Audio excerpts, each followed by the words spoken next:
روزانہ کچھ غیر مسلم ہماری تفسیر کے اندر رہتے ہیں. آج ایک صاحب نے ایک ویڈیو کلپ بھیجی اور اس میں ایک صاحب جو ہیں وہ پنڈت جی ہیں، وہ یہ کہہ رہے ہیں کہ بھائی سناتن دھرم ہی حق ہے، اور اس کی وجہ یہ ہے کہ بھگوان نے خود ہی اس کو اسٹیبلش کیا تھا، اور رہی بات اسلام کی تو اس کو اسٹیبلش کرنے والے تو محمد صاحب ہیں صلی اللہ علیہ وسلم، اور کرسچینٹی تو اس کو اسٹیبلش کرنے والے عیسیٰ علیہ الصلوۃ والسلام ہیں. تو جس چیز کو بھگوان نے یعنی اوپر والے نے خود ہی اسٹیبلش کیا ہو، میں تو اس کو سچ مانوں گا. یہ بات انہوں نے کہی.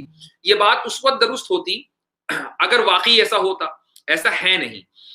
اس لیے میں یہ بات نقل کر رہا ہوں کہ بہت سے لوگوں کے ذہنوں میں یہ غلط ہے کہ اسلام کی جو پیدائش ہے وہ بھی 1400 سال پہلے ہوئی ہے، اور کرسچینٹی کی جو پیدائش ہے وہ بھی 2000 سال پہلے ہوئی ہے، اور جوڈزم کی پیدائش ابھی کوئی 4000 سال پہلے ہوئی ہے.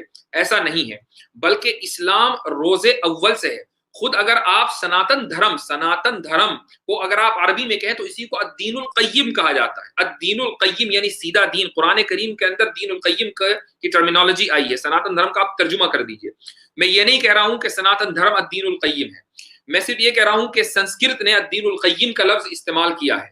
ہوا یہ ہے کہ ہر زمانے میں جو اللہ تعالیٰ نے مختلف دین بھیجے ہیں، مختلف انبیاء کو، دین تو ایک ہی ہے، مختلف انبیاء اور رسولوں کو جو مختلف شریعتیں دی ہیں، اس کی وجہ سے دین کا نام بدلتا چلا گیا. لیکن جو کور پرنسپل ہے یعنی توحید اور رسالت اور آخرت، بعث بعد الموت یعنی ریزرکشن، مرنے کے بعد زندہ ہونا، یہ حضرت آدم یعنی پہلے انسان سے لے کر آخری انسان تک یہ دین انچینجڈ ہے.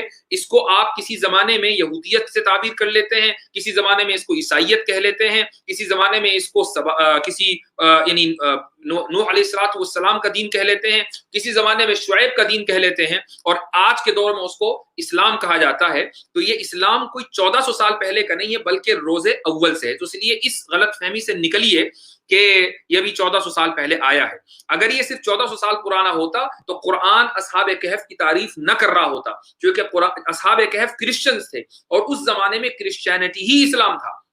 تو بہرحال یہ جو مشرک بادشاہ تھا اس نے لوگوں کے اوپر ظلم کیا اور اپنی آئیڈیالوجی کو امپوز کرنا چاہا.